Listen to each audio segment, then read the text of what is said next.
बेरोजगारी का जो सबसे बड़ा रीजन है वो आपका पॉपुलेशन है। अगर देश में 150 करोड़ के करीब लोग रहेंगे और वहाँ पे सारे लोग, पहली चीज़ तो ये अपेक्षाएं छोड़ दें कि गवर्नमेंट जॉब ही मिलेगा, क्योंकि गवर्नमेंट जॉब सब लोग इसलिए एक्सपेक्ट करते हैं, जहाँ तक मेरा मानना है देश में, कि आपको एक बार गवर्नमेंट जॉब लग जाए, उसके बाद पेंशन मिलता रहे रिटायरमेंट के बाद, और आप सेफ साइड में अपना बैठे रहो, काम ना करना पड़े। तो सबसे पहला जो लोगों का फीलिंग है ना गवर्नमेंट जॉब के प्रति, वो ये है। सबसे पहले तो ये खत्म करो। दूसरी बात, अगर कोई बंदा कैपेबल है, जिसमें क्वालिटी है, कंपनियां ना ढूंढ रही है टॉर्च लेके कि वैसा क्वालिटी वाला बंदा हमारे पास आए, हमारी कंपनी की प्रोडक्टिविटी बढ़ाए, और कंपनी उनको जितना सैलरी मांगते हैं उतना सैलरी देने के लिए तैयार है, बंदे को छोड़ नहीं रहे। बेरोजगार बंदे सिर्फ वो हैं जो सिर्फ ब्लेम कर रहे हैं, जो पढ़ने लिखने पे ध्यान नहीं दिए, जो अपनी स्किल को नहीं बढ़ा रहे हैं, वो बंदे तो आप नहीं समझे। वो तो अगर यूएसए में चले जाएंगे, वहां भी बेरोजगार रहेंगे। अपनी स्किल को बढ़ाओ, अपने एजुकेशन को बढ़ाओ, अपनी क्षमता को बढ़ाओ, फिर अगर आप बेरोजगार हो ना तो मैं मानूंगा। हमें विरोध अगर करना था, उसमें कुछ खामियां थी जो आप गवर्नमेंट को एज अ प्रपोजल दे करके उसमें अमेंड करवा सकते थे। लेकिन आप ये बताओ ना, ट्रेन को फूंक देना, अपनी प्रॉपर्टी को आग लगा देना, सरकार की प्रॉपर्टी नहीं है ये बसें, ये आपकी प्रॉपर्टी है, उसको आग लगा देना, ये कहाँ तक सही है? ये गलत है। मैं इसको, हर एक पॉलिसी में गवर्नमेंट की खामियां हो सकती है, आप उसको अपोज करिए और एक अच्छे ढंग से अपोज करिए, वो होना चाहिए। दिल्ली पुलिस का काम अपराधी को गिरफ्तार करके चार्जशीट तैयार करना है, बेवकूफ ना बनाए केजरीवाल।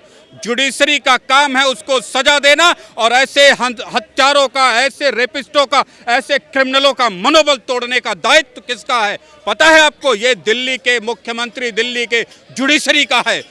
यूपी में योगी आदित्यनाथ ने कोई कानून नहीं बनाया, उन्होंने न्याय को स्टैब्लिश किया। जो काम अदालतों का है वो काम अदालतें कर रही हैं कि नहीं, दिल्ली में इसका सवाल आप अरविंद केजरीवाल से पूछेंगे या दिल्ली की पुलिस से पूछेंगे? दिल्ली की पुलिस अदालत बन जाएगी क्या? दिल्ली की पुलिस डंडे लेकर के जेल भेजने का काम कर सकती है, पकड़ने का काम कर सकती है, चार्जशीट बना सकती है। दिल्ली की पुलिस का काम किसी अपराधी को सजा देना नहीं है। महंगाई और बेरोजगारी जैसे शब्द जो लोग बोलते हैं, असल में उनको बेरोजगारी के कारणों का पता नहीं। सबसे ज़्यादा बेरोजगारी बोलने वाले कौन है? राहुल गांधी। सबसे ज़्यादा बेरोजगारी बोलने वाले कौन है? केजरीवाल जी। सबसे ज़्यादा बेरोजगारी बोलने वाले ये लोग कितने रोजगार पैदा किए अपने कार्यकाल में? दिल्ली में कितना रोजगार पैदा हो रहा है? एक बढ़िया ढंग की बिल्डिंग भी बनती हुई इस पूरे दिल्ली में 8 साल में शायद आपने देखी हो। देखा है क्या कोई टावर जो दिल्ली में 8 साल में खड़ा हुआ हो, जिसकी वाहवाही आपको करने की आवश्यकता महसूस हो रही हो? एक पैसे का रोजगार नहीं है। गुड़गांव, नोएडा, फरीदाबाद, गाजियाबाद, ये शहर अगर आज इनको रोक दे दिल्ली वालों को, तो हगने मूतरे से ज्यादा इनके पास कोई काम नहीं है। तो आज जो भारत जोड़ो यात्रा यूपी में प्रवेश करके गई है, जा रही है, उसमें आज प्रियंका गांधी ने कहा है कि विपक्ष जो है वो उनके भाई को लाखों करोड़ों रुपयों में खरीदना चाहता है। विपक्ष खरीदना चाहता है या सरकार खरीदनी चाहती है? सत्ता में बैठे लोग खरीदना चाहते हैं। सत्ता में बैठे लोग क्यों खरीदेंगे ऐसे प्यादे को जिससे उनको सत्ता मिली हुई है? उन्हीं के बदौलत, राहुल गांधी के ही बदौलत सत्ता मिली हुई है। वो क्यों चाहेंगे कि वो सोने का गुड्डा उनके हाथ से फिसल जाए, वो कहीं खो जाए और वो हमारी सत्ता की चाबी कहीं ढूंढनी अलग से पड़े? वो राहुल गांधी भारतीय जनता पार्टी की सत्ता की चाबी हैं। भारतीय जनता पार्टी चाहती है कि ऐसे 2-4 चाबियां विपक्ष में हमेशा बनी रहनी चाहिए, जिससे उनको सत्ता का रास्ता आसान रहे और हमेशा मिलता रहे। आपको नहीं लगता कि जो है अब मोदी सरकार को राहुल गांधी का पीछा छोड़ के सच में महंगाई और बेरोजगारी पर ध्यान देना चाहिए? देखिए, महंगाई और बेरोजगारी जैसे शब्द जो लोग बोलते हैं, असल में उनको बेरोजगारी के कारणों का पता नहीं। सबसे ज़्यादा बेरोजगारी बोलने वाले कौन है? राहुल गांधी। सबसे ज़्यादा बेरोजगारी बोलने वाले कौन है? केजरीवाल जी। सबसे ज़्यादा बेरोजगारी बोलने वाले ये लोग कितने रोजगार पैदा किए अपने कार्यकाल में? दिल्ली में कितना रोजगार पैदा हो रहा है? एक बढ़िया ढंग की बिल्डिंग भी बनती हुई इस पूरे दिल्ली में 8 साल में शायद आपने देखी हो। देखा है क्या कोई टावर जो दिल्ली में 8 साल में खड़ा हुआ हो, जिसकी वाहवाही आपको करने की आवश्यकता महसूस हो रही हो? एक पैसे का रोजगार नहीं है। गुड़गांव, नोएडा, फरीदाबाद, गाजियाबाद, ये शहर अगर आज इनको रोक दे दिल्ली वालों को, तो हगने मूतरे से ज़्यादा इनके पास कोई काम नहीं है। यही है दिल्ली का मॉडल, यही है बेरोजगारी का बहुत बड़ा हल्ला मचाने वाले नेताओं की मॉडल। तो जो सबसे ज़्यादा बेरोजगारी कर रहा है, सच में उसको रोजगार के कारणों का, रोजगार पैदा होने के कारणों का असल पता नहीं है, जिसकी वजह से ये प्रॉब्लम खड़ी हुई। अच्छा, जो दिल्ली में नए साल पर जो ये स्वागत हुआ, एक ऐसी घटना ने जो पूरी दिल्ली को हिला दिया है, आप उस पर क्या कहेंगे? ये हादसा है या ये एक प्री प्लान्ड मर्डर है? ये हादसा हो या प्री प्लान मर्डर हो, आपको उस बेटी के साथ न्याय करना है। तो मैं आपसे पूछना चाहता हूं, दिल्ली का जो आंकड़ा है एक साल में 2000 बेटियों के रेप का है। ऐसा निर्लज्ज मुख्यमंत्री हमारे देश के कौन से राज्य का है जहां 2000 बेटियों का एक साल में रेप होता है और उसके जुबान से, उसके काम से, उसके क्रियाकलापों से 1 इंच का भी कोई सुरक्षा महसूस नहीं होती। दिल्ली राज्य का कौन सा विधायक, सांसद, पार्षद शर्मिंदा हुआ जिसके वजह से 2000 बेटियों का रेप हर साल हो रहा है? अरे मैं कहता हूं, दिल्ली की राष्ट्रीय राजधानी दिल्ली में जितने विधायक, सांसद, पार्षद हैं, सबसे निर्लज्ज, गैर जिम्मेदार, बेशर्म पार्षद हैं, अन्यथा 2000 बेटियों का रेप नहीं होता। दिल्ली का मुख्यमंत्री अरविंद केजरीवाल कहता है मैं राज्यपाल का घेराव करूंगा। पुलिस ने काम ठीक से नहीं किया। एक फ़ोन किया आपने, पुलिस कहाँ थी, कितने कामों में उलझी थी, वो मौके पर पहुंची, 5 लोगों को गिरफ्तार किया। अब उस बेटी के साथ न्याय करने की जिम्मेदारी जुडिशरी की है या पुलिस वाला करेगा? अगर पुलिस वाला करेगा तो दिल्ली का मुख्यमंत्री लिख करके दे, दिल्ली का राज्यपाल लिख करके दे, उसकी कोई जिम्मेदारी नहीं है। दिल्ली पुलिस मामले का खुद ही जस्टिस करे, खुद ही निपटारा करे, अदालतों में भी ये मामला नहीं जाएगा, इसका लिखित दे। मैं कहता हूँ 24 घंटे के अंदर दिल्ली सरकार के साथ साथ चलने वाले 18,000 बेटियों के रेपिस्टों की भी सांसें दिल्ली पुलिस बंद कर देगी। मैं बंद करने की व्यवस्था कर दूंगा। लेकिन ये जिम्मेदारी नैतिक तौर पे दिल्ली के मुख्यमंत्री की है कि वो अपने राज्य में जुडिशरी की पर्याप्त व्यवस्था करे, जिससे जो 2-2 हजार बेटियों का रेप हो रहा है उनको न्याय मिले। तब दूसरा रेपिस्ट, दूसरा बलात्कारी, दूसरा क्रिमिनल, दूसरा गर्दन काटने वाला, बेटियों की बोटियों को नोचने वाले को रोका जा सकता है। लेकिन बड़ी निर्लज्जता के साथ केवल राजनीति करने के नाम पे तुम राज्यपाल का घेराव करोगे, राज्यपाल तुमको नोटिस देंगे। तुम जनता को इतना बेवकूफ समझने की कोशिश मत करो। पिछले 8 सालों में 18,000 बेटियों का इसी दिल्ली में अरविंद केजरीवाल के मुख्यमंत्री रहते रेप की घटनाएं हुई हैं। कितनी बेटियों को न्याय मिल गया, मुझे बताइए आप। जब अरविंद केजरीवाल से ये सवाल किया जाता है तो सीधे कह देते हैं कि जो दिल्ली पुलिस है वो उनके अंडर नहीं है, वो बीजेपी के अंडर।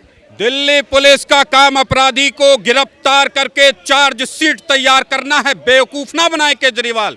जुडिशरी का काम है उसको सजा देना और ऐसे हत्यारों का, ऐसे रेपिस्टों का, ऐसे क्रिमिनलों का मनोबल तोड़ने का दायित्व किसका है पता है आपको? ये दिल्ली के मुख्यमंत्री, दिल्ली के जुडिशरी का है। यूपी में योगी आदित्यनाथ ने कोई कानून नहीं बनाया, उन्होंने न्याय को एस्टैब्लिश किया। जो काम अदालतों का है वो काम अदालतें कर रही हैं कि नहीं, दिल्ली में इसका सवाल आप अरविंद केजरीवाल से पूछेंगे या दिल्ली की पुलिस से पूछेंगे? दिल्ली की पुलिस अदालत बन जाएगी क्या? दिल्ली की पुलिस डंडे लेकर के जेल भेजने का काम कर सकती है, पकड़ने का काम कर सकती है, चार्जशीट बना सकती है। दिल्ली की पुलिस का काम किसी अपराधी को सजा देना नहीं है। ये बात जनता को लोग बेवकूफ़ बनाने के लिए कह रहे हैं। सच तो ये है कि दिल्ली का मुख्यमंत्री इतना निर्लज्ज मुख्यमंत्री है कि उसके राज्य में 2000 बेटियों का रेप हर साल हो रहा है। और जब से वो मुख्यमंत्री बना है 700 से ये डेटा 2100 के पार जा पहुंचा है। तो मैं समझता हूं कि दिल्ली के मुख्यमंत्री, दिल्ली के तमाम विधायकों की नैतिक जिम्मेदारी है कि वो इस राज्य में कानून व्यवस्था के नाम पर इन जुडिशरी को ठीक करे, वरना इस्तीफा दे, एक मुंह में काला एक मुंह में चूना पोत करके जनता के सामने घूमे। और ऐसा नहीं कर सकते तो किसी बात का मुख्यमंत्री, विधायक, सांसद बनने की आपको नैतिक रूप से कोई जरूरत नहीं थी, योग्यता नहीं है, क्षमता नहीं है, कार्य नहीं है। तो फिर किस लिए मुख्यमंत्री बने बैठे हो? किस लिए सांसद, विधायक बने बैठे पड़े हो? किस लिए पार्षद बने बैठे हो? पार्षद के चुनाव में तो बड़ी हुंकार भर रहे थे। अभी एमसीडी के जो चुनाव हुए हैं उसमें उन्होंने जो बीजेपी को बड़ी हार दी है 15 साल के बाद, जो आम आदमी पार्टी एमसीडी में आ गई है। अरविंद केजरीवाल का कहना है कि दिल्ली की जनता जो है वो अब नए सीएम के साथ साथ पूरे देश में नया पीएम भी चाहती है। दिल्ली जैसे राज्य में पिछले 8 सालों से हर स्कूल, सरकारी स्कूल के सामने शहर का कचरा घर बदबू मार रहा है। दिल्ली का मुख्यमंत्री हो या उसका पार्षद हो, उसके भी क्षेत्रों में यही हालत है। मनीष सिसोदिया के क्षेत्र में खुद 2-2 स्कूलों के बीच में 3-3 कचरा घर सामने। फिर भी जनता ने उन्हें चुन लिया है। जनता ने तो क्या चुनना है, क्या छोड़ना है। जब सारे ढाक के 3 ही पात हो तो किसी एक को तो जनता चुन ही लेती है। वरना दिल्ली जैसे राज्य में, देश की राजधानी में, दुनिया का कोई आतंकवादी संगठन भी नहीं सुना होगा जिसने अपने बच्चों के स्कूलों के बिल्डिंगों में, प्राइमरी स्कूल के बच्चों के स्कूलों के बिल्डिंगों में दीवारों के साथ शहर के कचरा घर बनाए हों। ये हालत दिल्ली की है, ये हालत दिल्ली के मुख्यमंत्री की है, ये हालत दिल्ली के पार्षदों की है, ये हालत दिल्ली के सांसदों की है। चाहे वो आम आदमी का हो, चाहे कांग्रेसी का हो, चाहे भाजपाई का हो, चाहे XYZ किसी का हो, ये स्थिति है, प्रत्यक्ष स्थिति है, प्रमाणिक स्थिति है। दिल्ली में किसी भी बच्चे से पूछ लो, कोई भी सरकारी स्कूल दिखेगा तो उसके साथ ही शहर का कचरा घर, MCD का कचरा घर, राज्य का कचरा घर दिखेगा। ऐसी कौन सी संवेदना दिल्ली के मुख्यमंत्री के अंदर है, ऐसी कौन सी संवेदना दिल्ली के विधायकों के अंदर है, ऐसी कौन सी संवेदना और शिक्षा और विकास दिल्ली के पार्षदों के अंदर है कि उन्होंने अपने शहर का सारा कचरा घर बच्चों के स्कूलों के बिल्डिंगों के अंदर तक घुस करके बनाया है, गेट के साथ बनाया है, दीवालों से सट करके बनाया है। ऐसी प्रणाली, ऐसा विकास का मॉडल, ऐसा शहर का मॉडल, ऐसा नीति शायद विश्व के किसी और देश में कोने में देखने को आपको नहीं मिलेगी। सर, मैं आपसे पूछना चाहती हूँ, आपको क्या लगता है इस बार राजनीति मतलब जो चल रही है वो देश को लेकर चल रही है या खुद की सत्ता बनाए रखने के लिए चल रही है? आप किसकी बात कर रहे हैं? मैं देश में जो राजनेता है वो जो अभी कर रहे हैं राजनीति, चाहे वो भारत जोड़ो यात्रा हो या PM मोदी की मां की देहांत के बाद जो उन्होंने उद्घाटन किया है उसको लेकर राजनीति। नहीं, एक चीज़ मैं अभी आपका स्टेटमेंट सुन रहा था, आपने बोला कि जो अभी MCD का इलेक्शन हुआ है उसमें भाजपा को बहुत बुरी तरीके से हराया है, ऐसा मैम आपने स्टेटमेंट दिया। बट ये स्टेटमेंट गलत है, मैं ऐसा मानता हूँ। क्योंकि अगर आप देखेंगे केजरीवाल जी को मोर देन 50% लोगों का वोट मिला था जो अभी उन्होंने उनका वो हुआ था, इलेक्शन हुआ था मुख्यमंत्री वाला। अभी उनका जो वोटिंग परसेंटेज है वो सिर्फ 40 है, अगर मैं गलत नहीं हूँ सर, 40% मिला है। और जो बीजेपी का वोटिंग परसेंटेज है वो लगभग 32 to 35 रहता है और वो अप्रॉक्स आप देखोगे तो 38 हो गया है। तो मुद्दा ये निकल के आ रहा है, जो कंक्लूजन है कि लोग जो है वो बीजेपी से कहीं ना कहीं वो हो रहे हैं, अटैच हो रहे हैं। क्यों? क्योंकि देखिए जो कांग्रेस है वो बिल्कुल अपने आप को दिल्ली से सफाया करवा चुका है, कोई औचित्य नहीं है एक तरीके से। और जो आम आदमी पार्टी है वो कहीं ना कहीं फ्री बांटने के चक्कर में लोगों को इतना प्रलोभन दे रहे हैं कि लोग उनसे अटैच होते जा रहे हैं। तो ये गलत है, फ्री की जो राजनीति है वो गलत कर रहे हैं, वो नहीं होना चाहिए था। और जो चीज़ें आप कह रहे हैं, बात कर रहे हैं अभी भारत जोड़ो यात्रा की, राहुल गांधी जी की, देखिए भारत जोड़ो यात्रा जो एक वो अभी चला रहे हैं ना पंचलाइन, वो गलत है। क्योंकि भारत किसी भी एंगल से कहीं से टूटा नहीं है। भारत एक था, एक है, एक रहेगा। टूटा 1-2 बार जरूर है, जो हम लोगों को याद आ रहा है, जो हमने हिस्ट्री में पढ़ा है 1947 में, जो भारत अफगानिस्तान से लेकर के बांग्लादेश और ये सारा म्यांमार हमारे पार्ट में था, उनको पंडित नेहरू जी ने तोड़वाया था और तोड़ा था सिर्फ अपने प्रधानमंत्री बनने के ख्वाब के लिए। उसके बाद सियाचिन का स्टोरी आपको पता होगा। तो ये हुआ था। बट मोदी जी के आने के बाद भारत सिर्फ जुड़ा है। जहाँ पे आपका कॉन्स्टिट्यूशन नहीं लागू हो पा रहा था, वहाँ पे आज आपका कॉन्स्टिट्यूशन लागू है J&K में। जहाँ पे आपका तिरंगा नहीं फहराया जाता था, वहाँ तिरंगा फहराया जा रहा है। तो भारत तो जुड़ रहा है, टूटा कहाँ है? और जहाँ टूटा है उनके पूर्वजों ने तोड़ा है। तो ये वो गलत लाइन में और गलत दिशा में जा रहे हैं, मेरा ये मानना है। आपको नहीं लगता कि इस राजनीति के चक्कर में आम जनता कहीं ना कहीं पिस रही है? आम जनता कंफ्यूज है। कंफ्यूज इसलिए है क्योंकि भारत, अगर देखिए राहुल गांधी जी अगर किसी सही कैंपेन को प्रोजेक्ट कर रहे होते तो मैं भी सपोर्ट करता, लेकिन वो कह रहे हैं भारत जोड़ो। अब हम ढूंढ रहे हैं कि भारत टूटा किधर से, तो दिख नहीं रहा हमें। तो जनता कंफ्यूज हो रही है। उनको असल मायने में क्या करना चाहिए था, विपक्ष को मैं ये बता रहा हूँ, उनको गवर्नमेंट की जो पॉलिसी है उसको अपोज करो। पॉलिसी हम भी अपोज करते हैं। जैसे आप देखिए गवर्नमेंट ने किसान बिल लाया, किसान बिल में बहुत सारी खामियां थी, उसको अपोज कर सकते थे। अब तो चलो अब वो खत्म हो गया। और जो गवर्नमेंट लेके आ रही है बिल, उसको अपोज करिए, उसमें अमेंड करवाइए, चेंज करवाइए। ये विपक्ष का काम है। विपक्ष का काम ये नहीं होता कतई।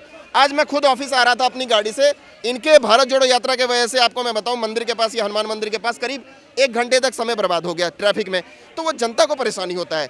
अब जनता भी क्या कंफ्यूज है।